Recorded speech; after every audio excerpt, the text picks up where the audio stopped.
두 번째 프리미어 강좌를 시작하겠습니다. 첫 번째 프리미어 강좌에서는 주로 편집과 관련된 영상을 이제 편집하는 것과 관련된 기본적인 이야기를 했었죠. 두 번째 강좌에서는 주로 이펙트, 즉 어떤 색 보정이라든가 트랜지션, 또 오디오 이런 효과 작업과 관련된 부분들을 다뤄보도록 하겠습니다. 일단은 첫 번째로 기본적인 모션, 비디오 클립이 가지고 있는 어떤 위치라든가 크기라든가 회전을 가해서 애니메이션을 이제 간단히 적용하는 기본적인 방법을 살펴보도록 하겠습니다. 일단은 새로운 프로젝트를 생성을 하겠습니다. 베이징 모션 V01 세팅은 이전에 했던 대로 그대로 설정을 해줍니다.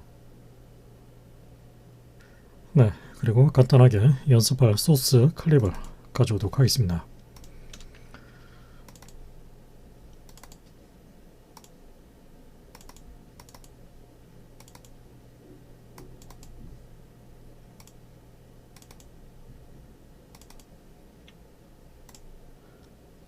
소스 클립을 드래그 앤 드롭해서 자동으로 시퀀스로 생성을 해주겠습니다.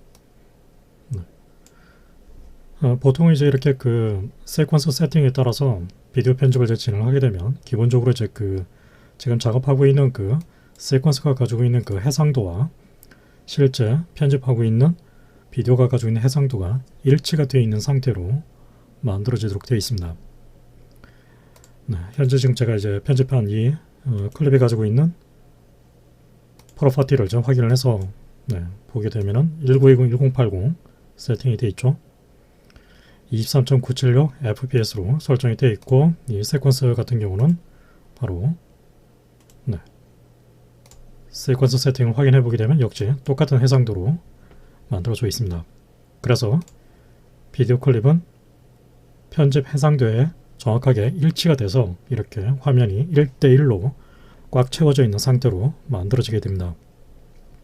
그런데 이제 작업하는 경우에 따라서는 이제 이 비디오 클립이 가지고 있는 해상도를 무시를 해버리고 크기를 바꿔야 할 경우가 있습니다. 그럴 경우 해당 클립을 이제 선택을 해서 보게 되면 이제 이펙트 컨트롤 부분이 있죠. 열어보게 되면 바로 모션이라고 되어 있는 부분이 있습니다.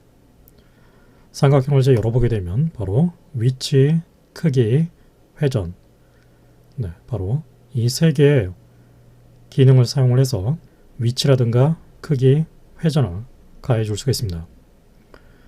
기본적으로 이제 스케일이 현재 지금 100으로 되어 있죠. 이 얘기는 이제 100%라고 생각하시면 됩니다. 50이라고 입력하게 되면 바로 화면의 50%에 해당되는 해상도로 바뀌게 됩니다. 좌우로 드래그를 해서 얼마든지 인터랙티브하게 스케일을 바꿀 수도 있고, 만약에 이제 가로 해상도와 세로 해상도를 따로따로 제어를 하고 싶다 그러면 밑에 있는 유니폼 스케일 기능을 체크를 꺼버리고 체크를 풀고 스케일 하이트와 스케일 위스, 즉 하이트라는 얘기는 바로 높이, 세로축을 말하는 거고, 스케일 위스는 가로축을 말하는 겁니다.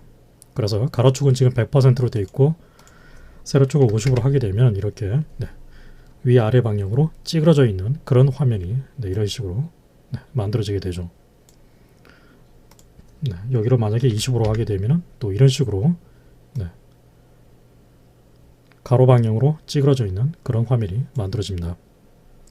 다시 이제 유니폼 스케일을 체크를 해서 일정한 수치를 넣어주게 되면 원래 비디오 클립이 가지고 있는 해상도의 비율을 유지를 한 상태에서 스케일링을 할 수 있게 됩니다.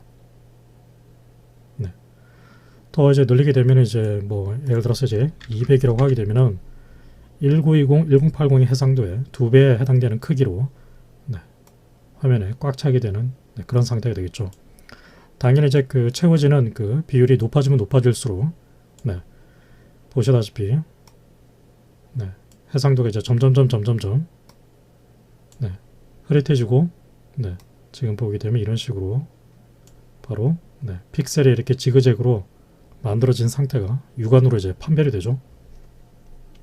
그런데 여기서 우리가 이제 프리미어에서 어떤 편집이라든가 특히 효과와 관련된 시각적인 효과와 관련된 어떤 작업을 할 때 바로 여기에 있는 이 기본적인 플레이백 레졸루션 설정을 어떻게 하는가에 따라서 재생을 할 때의 그 해상도의 느낌이 다르게 나타날 수가 있습니다.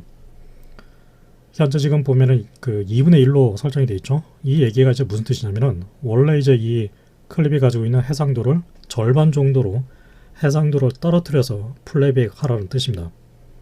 그러니까 이제 지금은 제가 플레이백을 하고 있지 않는 상태죠. 플레이백을 하고 있지 않는 상태에서는 원래 1920, 1080의 해상도를 그대로 유지를 해서 보여주지만 제가 이렇게 플레이백을 하게 되면 어떻게 되죠? 순간적으로 이제 해상도가 보시다시피 해상도가 순간적으로 떨어지는 걸 알 수 있습니다. 그러나 다시 풀로 바꾸게 되면 플레이백을 하나 정지해 있으나 같은 해상도를 유지를 해서 재생이 되고 편집할 수 있다는 걸 알 수 있습니다. 그래서 이제 이 기능은 이제 바로 일종의 어떻게 보면 이제 그 저해상도로 순간적으로 만들어서 편집을 하거나 효과 작업을 할 때 적용할 수 있기 때문에 여러분들이 이제 그 시스템의 성능이 좋지 않는 좀 이제 구형 컴퓨터를 가지고서 편집 작업을 한다고 했을 때 CPU라든가 그래픽 카드가 가지고 있는 성능이 뒷받침이 안 될 경우에는 이 풀로 설정을 해서 작업을 할 때 전반적으로 이제 효과라든가 편집할 때 속도가 많이 떨어질 수가 있습니다. 그것을 보완을 하기 위해서 플레이백을 할 때만 2분의 1 해상도로 줄이거나 이런 식으로 또는 심지어 4분의 1 해상도로 더 줄여서 더욱더 그러니까 플레이백을 할 때는 약간 조금 거칠게 해상도가 떨어지긴 하지만 어쨌거나 속도가 전반적으로 안정적으로 빨라지기 때문에 느린 컴퓨터 안에서도 어느 정도의 작업을 진행할 수 있게 됩니다. 바로 이것이 플레이백 해상도 설정 부분입니다. 이 설정을 이제 여기서 하지 않고 바로 옆에 있는 이제 그 세팅 버튼 있죠? 스패너 모양을 가지고 있는 부분을 클릭하게 되면 이쪽에 보게 되면 이제 그 플레이백 레졸루션 부분이 있습니다. 뭐 그래픽 카드라든가 어떤 상황에 따라서는 이제 고해상도 작업일 경우는 이제 8분의 1이나 16분의 1 사이즈로 줄일 수도 있습니다. 뭐 지금 같은 경우는 4분의 1까지만 선택할 수 있죠. 여기서 역시 풀로 설정을 하거나 2분의 1로 설정하거나 그렇게 할 수 있습니다. 마찬가지로 이제 그 플레이백을 할 때가 아니라 이렇게 플레이백이 정지되어 있을 때, 즉 아무것도 재생이 안 되고 있을 때 이 프로그램 모니터가 가지고 있는 해상도를 바로 퍼즐 레졸루션이라고 되어 있는 부분 있죠. 지금 해상도가 어떻게 됐죠? 정지할 때는 풀 해상도로 보여주고 재생할 때만 2분의 1로 떨어뜨려서 재생하라고 나와 있습니다. 그래서 만약에 퍼즐 해상도를 이제 그 2분의 1로 떨어뜨리게 되면 어떻게 되죠? 이제 정지되어 있는 상태에서도 해상도가 좀 떨어져 보인다는 걸 알 수 있습니다. 그래서 뭐 여러분들이 이제 이 설정을 통해서 여러분들이 쓰고 있는 이제 컴퓨터의 성능이 조금 떨어진다, 아니면 긴 시간에 편집을 하거나 이펙트 작업이 많이 들어가는 그런 성격의 작업을 할 때 이 플레이백 레졸루션과 퍼즐 레졸루션 기능을 적절하게 세팅을 해서 작업을 하게 되면 상당히 효율적으로 작업을 할 수 있습니다. 저는 다시 그 플레이백 해상도를 풀, 역시 이제 그 퍼즐 해상도도 풀로 일단 다 바꿔놓겠습니다. 아무튼 다시 클립 선택, 이펙트 컨트롤, 스케일을 통해서 이렇게 비디오 해상도가 가지고 있는 원래 해상도를 무시해버리고 얼마든지 스케일을 바꿀 수 있다는 걸 확인을 했습니다. 70으로 바꿔보죠. 그러면은 당연히 기본적으로 프리미어가 가지고 있는 바탕 색상은 기본적으로 블랙으로 되어 있습니다. 그래서 블랙으로 나머지 부분이 채워지는 걸 알 수 있죠. 밑에 있는 이제 그 로테이션을 통해서 이렇게 회전을 시킬 수가 있습니다. 이런 식으로 빙글빙글. 기본적인 이제 수치 단위는 각도로 되어 있습니다. 도 단위로 되어 있다는 얘기죠. 360로 하게 되면 한 바퀴를 회전해서 앞에 보게 되면 1 곱하기 0.0도로 되어 있죠. 1 곱하기의 의미는 바로 한 바퀴가 이미 회전이 되어 있다는 뜻입니다. 720으로 입력을 해보죠. 그러면 어떻게 되죠? 2 곱하기 00로 되어 있죠. 그 얘기는 바로 두 바퀴가 회전이 되어 있다는 얘기죠. 이런 식으로 얼만큼 회전이 됐는지를 판독할 수 있습니다. 그 다음에 이제 그 포지션, 바로 클립이 가지고 있는 이제 위치를 뜻합니다. 기본적으로 첫 번째 그 필드 부분이 바로 가로 위치, 즉 XY 좌표계상에서 봤을 때는 X 위치가 되는 겁니다. 두 번째가 Y 위치, X, Y 알 수 있죠? 만약에 이제 이것을 이제 이렇게 타이핑을 하거나 아니면 이렇게 좌우로 마우스 클릭 좌우 드래그를 해서 수치를 바꾸지 않고 프로그램 모니터 안에서 인터랙티브하게 이제 바꾸고 싶다 그러면은 바로 여기 있는 모션 부분이라고 되어 있는 부분 있죠. 이 부분을 클릭합니다. 모션이라고 써져 있는 부분을 클릭하면 이제 뭐가 나타나죠? 보시다시피 조절자에 해당되는 어떤 특정한 인터페이스와 라인이 나타나는 걸 알 수 있습니다. 이 상태에서 한번 클릭 드래그를 하게 되면 바로 보시다시피 클립이 가지고 있는 위치를 포지션을 마음대로 바꿀 수 있다는 걸 알 수 있습니다.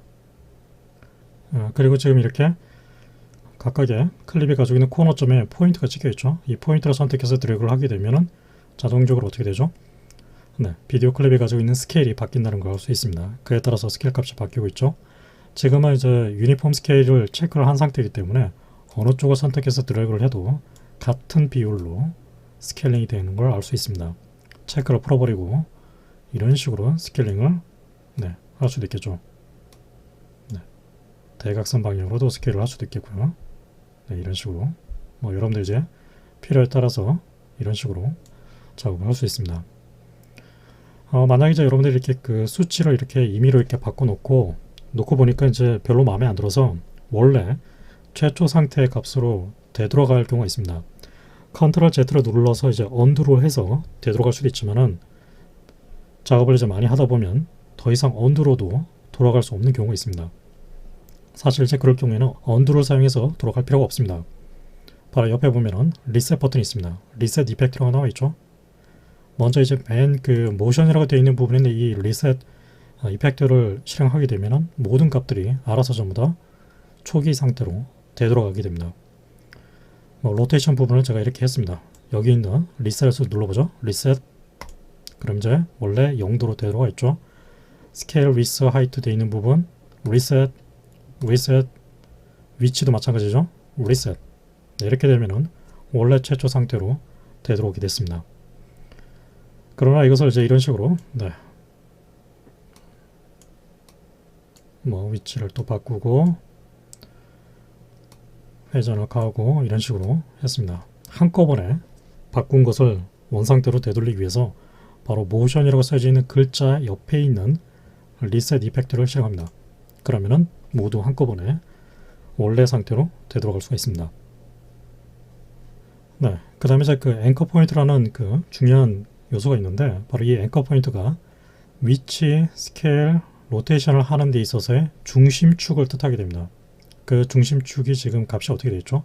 X축으로는 960, Y축으로는 540이라고 나와 있습니다. 그 말의 의미는 바로 이 비디오 클립이 가지고 있는 센터 위치에 와 있다는 뜻입니다. 바로 이 동그랗게 되어 있고 가운데 십자로 만들어져 있는 이 커서 이 모양이 있죠. 바로 이것이 앵커 포인트입니다. 앵커 포인트 위치를 만약에 제가 일단 먼저 스케일을 이렇게 줄여놓고 앵커 포인트 위치를 이렇게 이동을 하게 되면 어떻게 되죠? 그에 따라서 이미지가 가변되는 걸 알 수가 있는데 이제 이 상태에서 제가 회전을 시켜 보겠습니다. 이제 어떻게 되죠? 보시다시피 원래는 이제 비디오 클립의 가운데에서 회전을 했는데 지금은 가운데가 아니라 살짝 중심축에서 벗어나 있는 그 위치에서 회전이 되는 걸 알 수 있습니다. 다시 리셋, 리셋. 이번에는 이제 앵커 포인트를 여기서 클릭 드래그를 해서 이런 식으로 바꿔놓겠습니다. 이쯤에 가져다 놓죠. 다시 회전. 바로 그 위치상에서 회전이 이루어지는 걸 알 수가 있습니다. 역시 이제 작업하다 마음에 안 들면 그냥 리셋, 리셋, 리셋 원위치를 시켜주시면 됩니다. 모두 리셋. 이것은 이제 회전뿐만 아니라 여러분들 이제 스케일 작업을 할 때도 의미가 있습니다. 앵커 포인트 위치를 여기다 옮겨놓고 스케일 값을 줄이게 되면 보시다시피 제가 앵커 포인트를 옮긴 그 위치를 기준으로 해서 스케일링이 된다는 걸 알 수가 있습니다. 다시 리셋. 모두 리셋 하겠습니다.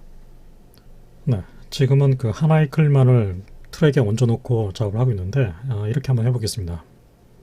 이 클립을 이제 비디오 2 트랙으로 옮겨놓고 바로 이 클립 있죠? 이 클립을 그냥 오버라이트를 시키겠습니다. 지금 타겟 트랙이 V1, A1으로 잡아놨습니다. 오버라이트.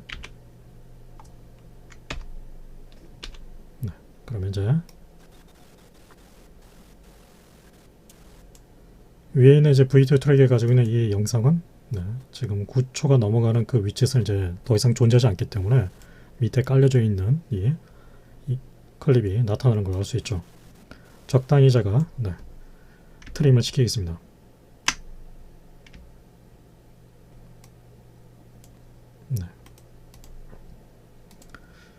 이 클립도 역시 적당히 트림을 해서 똑같이 맞춰주죠. Shift 플러스. 지금 상태에서 보게 되면은 이제 V2 트랙에 있는 이 모션 그래픽 이미지가 밑에 있는 이 영상을 지금 가리고 있는 상태입니다. 이 모션 영상을 스케일 기능을 사용해서 줄여보죠. 그럼 이제 어떻게 되죠? 보시다시피 밑에 깔려져 있는 V1 트랙에 가지고 있는 그 클립의 상태가 그대로 밑에 깔려져 있는 상태로 나타나는 걸 알 수 있습니다. 이것은 이제 흡사 우리가 그 포토샵을 배우신 분들은 알겠지만 레이어 스택, 레이어 구조로 쌓아져 올라가는 그런 합성 방식과 똑같다는 걸 알 수가 있습니다. 아무튼 그래서 제가 다시 모션 이런 부분을 클릭, 드래그를 해서 위치를 바꿔보죠. 또 뭐 스케일을 바꾸거나 또는 마우스 커서를 이 코너점에 있는 부분이 현재 지금 이렇게 그 스케일 툴로 되어 있죠. 그 상태에서 좀 더 뒤로 뒷방향으로 물러나게 되면 회전 툴이 나타납니다. 이 상태에서 드래그를 하게 되면 이런 식으로 바로 회전을 시킬 수가 있습니다. 아무튼 바로 이런 식으로 두 영상이 사실상 이제 합성이 되어 있는 상태로 레이어 합성으로 되어 있는 상태로 재생이 되는 걸 알 수 있습니다. 때에 따라서는 이제 여러분들이 쓰고 있는 컴퓨터의 성능이 뒷받침이 안 돼서 이렇게 합성이 되어 있는 상태에서, 즉 그냥 단순히 이제 그 재생 상태에서는 문제없이 재생이 되는데 합성 작업이 들어가는 이런 식의 그 작업을 했을 때 플레이백 되는 속도가 현저하게 떨어지는 경우가 있습니다. 역시 이제 그럴 경우에는 순간적으로 플레이백 해상도를 2분의 1로 떨어뜨려서 작업을 해주시면 됩니다. 자세히 보면 이제 살짝 해상도가 떨어져 있습니다. 하지만 지금 이 크기 상태에서는 눈치를 채지 못할 만큼 해상도가 떨어져 있기 때문에 뭐 사실 기본적인 작업하는 데 있어서는 크게 문제가 없는 해상도로 볼 수가 있습니다. 다시 모든 부분을 리셋 이펙트 원상태로 되돌려놓겠습니다. 이 상태에서 이제 스케일만 제가 30으로 줄여놓겠습니다. 이 상태에서 이제 간단하게 애니메이션을 만들어 보겠습니다. 애니메이션을 만든다는 얘기는 바로 포지션, 스케일, 로테이션에 대해서 애니메이션을 넣어서 시간의 흐름에 따라서 움직이도록 해주겠다는 얘기죠. 일단 이제 간단하게 회전부터 먼저 해보겠습니다. 제자리에서 빙글빙글 클립을 회전을 시킨다는 얘기죠. 그것을 위해서 바로 이제 로테이션이 되어 있는 이 부분에 대해서 애니메이션 키를 넣어줘야 됩니다. 애니메이션 키를 이제 활성화시키기 위해서 바로 그 로테이션이라고 쓰여져 있는 이름 옆에 보면 스탑워치 모양의 버튼이 있습니다. 이것을 두고 바로 터글 애니메이션이라고 합니다. 터글 애니메이션 버튼을 눌러주게 되면 자동적인 키프레임이 들어가게 됩니다. 일단 저는 여기서 스타트 프레임 위치로 이동을 한 다음에 키를 넣어줍니다. 그러면은 여기 보게 되면은 이제 그 다이아몬드 모양의 그 모양이 이렇게 절반 잘려져 있는 형태로 뭔가 하나가 여기 추가되어 있죠. 이 표시 의미가 바로 애니메이션 키프레임이 스타트가 됐다는 뜻입니다. 그러니까 시작 애니메이션 키프레임 위치라는 뜻입니다. 그 다음에 이제 타임라인을 이동시켜 줍니다. 뭐 여기서 이렇게 드래그를 해서 이동을 하시던가 아니면 여기서 드래그를 해서 이동을 해 주셔도 됩니다. 끝점에 가서 엔드키를 눌러서 끝점으로 간 다음에 지금 이제 끝점 상태에서 보면 이제 마지막 블랙 프레임 위치로 나오게 되죠. 여기서 그 좌측 화살키를 한번 눌러서 한 프레임 앞으로 전진합니다. 이 위치 상태에서 현재 지금 보게 되면 값이 0도니까 아직 회전 안 했죠. 값을 입력합니다. 720 두 바퀴라는 뜻이죠. 그러면 2 곱하기 00도로 되어 있습니다. 확인을 해보죠. 다시 홈 스페이스바를 눌러서 플레이백합니다.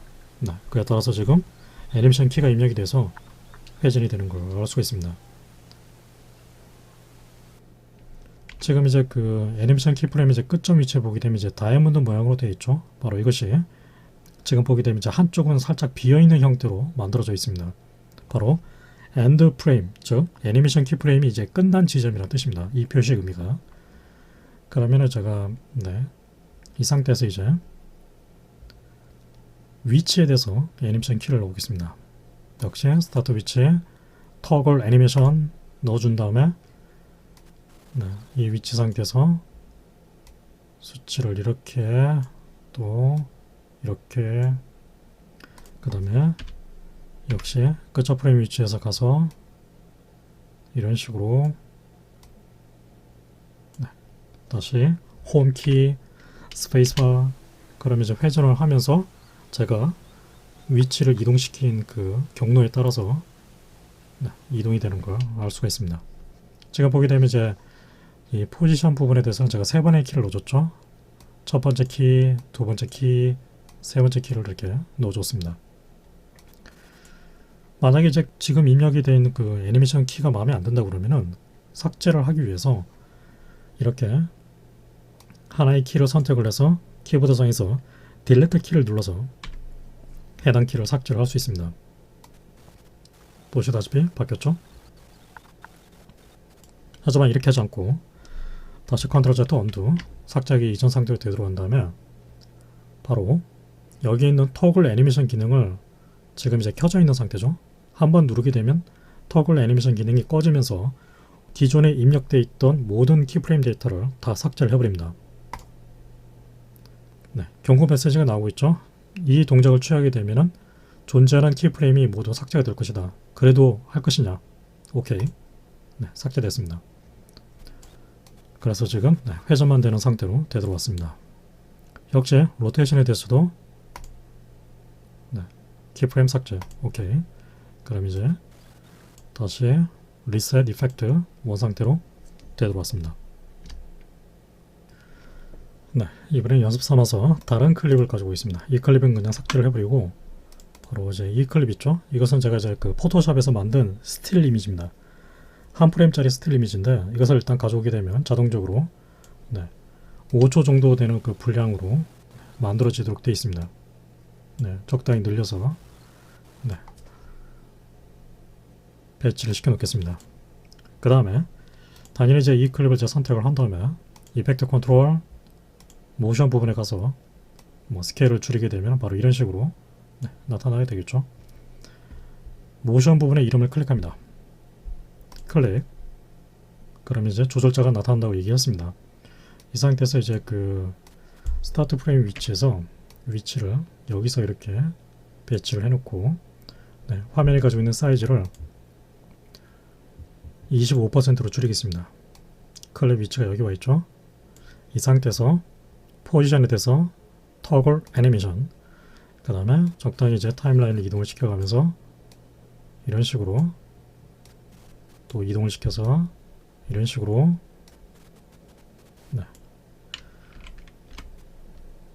이런 식으로 이동을 시키겠습니다. 그러면은 그에 따라서 지금 이렇게 부드럽게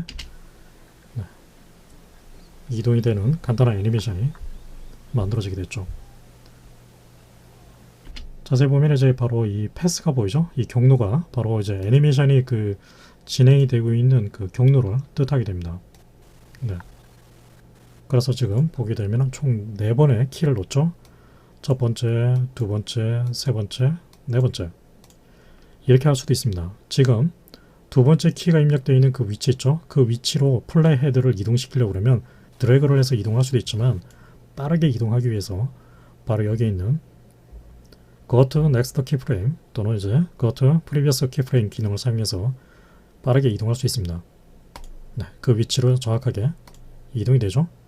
그래서 이 키를 선택을 한 다음에 드래그를 하게 되면 키의 위치가 원래 있었던 그 위치보다 더 앞당겨서 또는 아니면 더 뒤로 물러서 그 애니메이션 키가 들어가 있는 그 위치 타이밍을 얼마든지 바꿔놓을 수가 있습니다. 여러 개를 선택을 해서 한꺼번에 드래그를 해서 이동을 시킬 수도 있습니다. 이렇게 바꿔보죠. 그럼 이제 그 결과를 보게 되면 네. 이런 식으로 천천히 움직였다가 뒷부분에서는 조금 더 빨리 네, 이동이 되는 걸 알 수 있습니다. 바로 이 키와 마지막 키가 가지고 있는 이 사이가 굉장히 좁죠. 지금 바로 이 구간이 바로 그 부분에서 속도가 빨라지는 걸 알 수 있습니다. 네. 위치를 또 이런 식으로 된다는 걸 알 수가 있습니다. 만약 이제 이 그 중간 위치에 새로운 키를 넣어주고 싶다 그러면은 바로 여기 있는 Add Remove Keyframe 기능을 사용합니다. Go to Next Keyframe, Go to Previous Keyframe 가운데에 있는 버튼입니다. 클릭 그러면 바로 키프레임이 들어갔죠. 만약에 이제 이 상태에서 기존에 어떤 키프레임이 들어가 있는 상태에서 다시 한번 버튼을 누르게 되면 삭제가 됩니다. 네, 삭제가 되죠. 다시 Add, Delete, Add, Delete Add와 Delete 작용을 동시에 한다는 걸 알 수가 있습니다. 아무튼 이제 키를 이렇게 입력을 해놓고 지금 보게 되면 이제 네, 다시 모션을 클릭해서 조절자가 나타난 상태에서 보게 되면 현재 지금 이 키가 삽입이 되어 있는 그 위치는 다른 패스에 비해서 좀 굵은 네, 두께가 이제 두꺼운 그런 포인트로 나타나는 걸 알 수 있습니다. 이 상태에서 이제 클릭 드래그를 해서 위치를 바꿉니다. 위치를 바꾸게 되면 바꾼 그 위치의 그 상태 값이 그대로 바로 아까 방금 전에 추가했던 이 키에 수정이 돼서 반영이 됩니다. 네, 알 수가 있죠.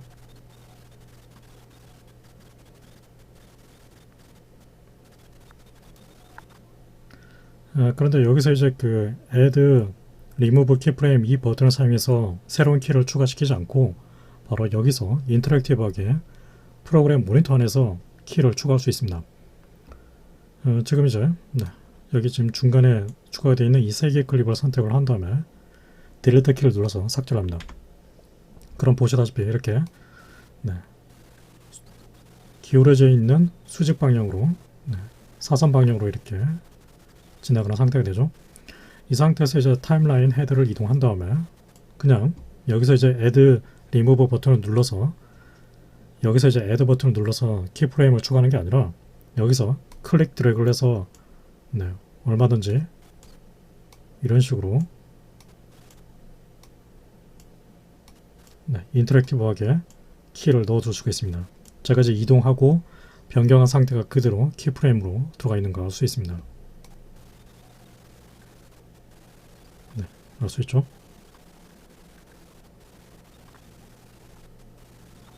네. 이 상태에서 다시 Shift 마이너스 제가 아까 네, 바로 이 클립 있죠? 네, 이 클립을 가져와서 현재 지금 이 클립이 가지고 있는 그 스케일을 역시 줄여놓겠습니다. 스케일을 30 정도로 줄여놓죠. 그럼 이제 뭐 이런 식이 되겠죠. 네.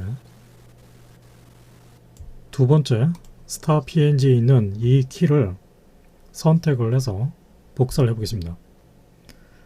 바로 이 키가 찍혀져 있는 이 부분에서 오른쪽 마우스 클릭 바로 셀렉트 올이 있죠. 그러면은 해당 키가 다 자동적으로 선택이 됩니다.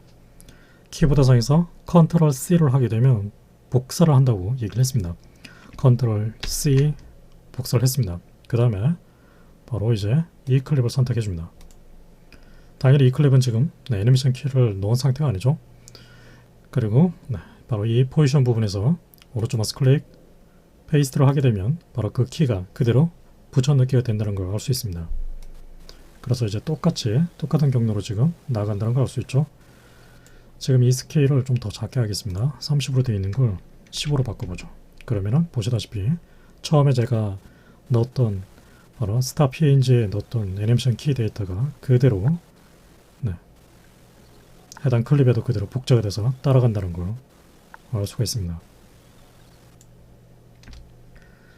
그런데 여기서 만약에 이제 이 클립에 대해서 제가 그 뒤쪽 방향으로 트림을 하게 되면 어떤 일이 일어나는지 확인을 좀 해보겠습니다. 지금 네, 다시 모션을 클릭해서 보게 되면 이 클립은 사실상 지금 보면 이제 바깥쪽으로 사라지고 있죠. 끝까지, 즉 이 클립이 가지고 있는 시야과 끝점까지 전부 다 키프레임이 다 잡혀 있다고 볼 수 있습니다. 그런데 만약에 제가 이제 이 위치에서 트림을 시킵니다. 그러면은 어떻게 되죠? 트림을 한 그 부분은 사실상 이제 그 트림을 한다는 의미는 그 영상이 이제 더 이상 시각적으로 나타나지 않는다는 뜻입니다. 따라서 당연히 해당 클립은 이제 사라지게 되겠죠. 다시 언두. 지금 보게 되면 제가 트림을 하게 되면 트림을 한 그 구간까지 해당되는 키프레임이 여기서도 보이지 않는 걸 알 수 있습니다. 트림. 어떻게 되죠? 지금 이 플레이 헤더가 있는 그 위치를 기준으로 원래 뒤에 있었던 3개의 키프레임이 보이지 않는 걸 알 수 있죠. 어떻게 보면 이것이 이제 그 키프레임 데이터가 삭제가 됐다고 볼 수도 있는데 실제로는 삭제가 되어 있는 게 아닙니다. 다시 제가 이렇게 줄이는 쪽이 아니라 늘리는 쪽으로 트림을 해보겠습니다. 그럼 보시다시피 그 데이터가 트림을 했다고 해서 그 애니메이션 데이터까지 트림이 된 게 아니라는 걸 알 수 있습니다. 애니메이션 데이터는 그대로 남아있죠. 다만 해당 영상이 가지고 있는 시각적인 그 시간의 구간만 트림이 됐을 뿐이지 그리고 이제 사라지죠. 애니메이션 데이터는 여전히 트림을 한 이후에도 남아있다는 걸 알 수가 있습니다. 따라서 여러분들이 이제 어떤 그 이미 애니메이션 키 데이터가 들어가 있는 클립에 대해서 트림을 했다고 해서 애니메이션 데이터가 같이 삭제가 되는 것이 아니라 애니메이션 데이터는 이제 그대로 내버려 둔 상태에서 시각적인 그 구간만 트림이 된다는 것을 잘 기억을 해 두십시오. 이번 시간에는 여기까지만 얘기를 하고 다음 시간에 계속 이어서 모션과 애니메이션과 관련된 이야기를 이어나가도록 하겠습니다.